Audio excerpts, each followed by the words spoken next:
जो आपला विषय होता तो नारी शक्ती वंदन अभियान ह्या विषयावर होता। म्हणजे जे 16-17 तारखेला जे बिल पास होणार होतं महिलांसाठी 33% आरक्षण जे आपल्याला महिलांना मिळणार होतं, पण ते समोरच्या पार्टीजने म्हणजे ते आपलं खारिज केलं आणि आम्हाला ते महिलांना मिळाले। त्यामुळे ही पत्रकार परिषद बोलवली होती की म्हणजे हा जो अधिकार आम्हाला महिलांना मिळणार होता हा अधिकार आमचा होता। तुम्ही बघत असाल तर आता पॉप्युलेशनमध्ये आम्ही 50% महिला असं आहोत आणि हे अधिकार आमचा नरेंद्र मोदीजी आम्हाला महिलांना देणार होते।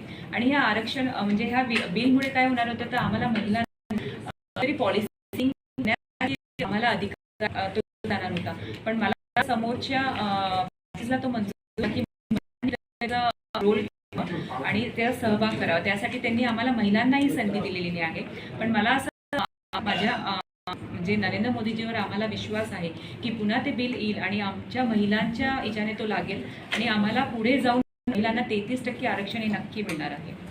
आम्ही आमचे काही सुझाव असतील किंवा काही इम्प्लिमेंट करण्यासाठी काही असतील ते आम्ही तिथे ॲड करू शकणार होतो। तो आमच्याकडनं हा हक्क त्यांनी काँग्रेस आणि जे इतर समाजवादी पक्ष होता त्यांनी तो हिसकावून घेतला आहे। पण आम्हाला खात्री आहे आमच्या मोदीजींवर की पुन्हा ते आम्हा महिलांना हा अधिकार मिळवून देतील, ज्याच्यामुळे आम्ही महिला तुम्ही बघत असाल महिला आता जितक्याही क्षेत्रात असतील ते पुढे आहे आणि महिला सक्षम आहे ते काम करण्यासाठी। त्या नारी शक्तीवर आम्हाला विश्वास आहे की आम्हाला पुन्हा हा बिल पास होऊन अधिकार हा आम्हाला नक्की मिळेलच। विरोधकांनी का विरोध केला बिल पास होण्याला, काय सांगते काय? विरोधकांना काय माहिती काय म्हणजे महिलांना त्यांनी चान्स दिला नाही का काय माहिती काय विषय असेल, पण एकदम छान त्यांच्याकडे हा एक संधी होती की महिलांच्यासाठी त्यांना काहीतरी ते करू शकत होते। पण मला वाटतं त्यांना कुठे समजलं नाही का कुठे कमी पडलं काय काही त्यांना म्हणजे एक कॉमन सेन्सची गोष्ट होती की महिलांना अगर त्यांनी दिला असता तर महिलांच्या याच्यामध्ये त्यांचं एक हे वाढलं असतं की नाही आपल्याला काँग्रेस आणि त्यांनीही मदत केलेली आहे।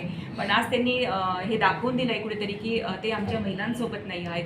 त्यामुळे मला असं वाटतं की अगर पुन्हा मोदीजींनी अगर हा बिल आणला तर तेव्हा तरी थोडंसं आपलं हे वापरून त्यांनी महिलांसाठी हा बिल पास करावा अशी मी त्यांना उलट पुढे सांगते की त्यांनी पुढे तरी तो खारिज न करता तो पुन्हा आमच्या महिलांच्या सोबत राहून तो महिलांसाठी तो बिल पास करावा। भाजप सत्तेत येण्यासाठी महिलांचं असं काहीतरी योजना आणली, महाराष्ट्रात लाडकी बहीण आणली, सगळं चित्र पाठवून गेलं, विरोधकांना तशी काही भीती वाटली असेल?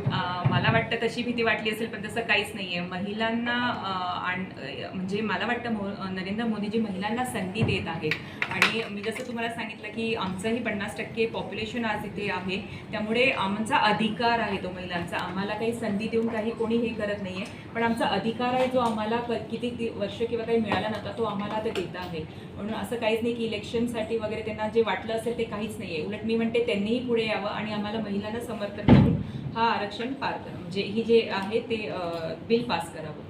पुढे काही आंदोलन वगैरे केलं जाणार आहे? हो, याचा प्लॅन आहे की जळगावमध्ये आता तुम्ही बघत असाल की इतर शहरांमध्ये पण महिला मोर्चाचा हे जनाक्रोश मोर्चा निघत आहोत। येत्या काही दिवसामध्ये जळगावमध्येही महिला अध्यक्ष यांनी प्लॅन केलेला आहे। आम्ही सर्व महिला मिळून इथे जळगावलाही मोर्चा घेणार आहोत महिलांचा।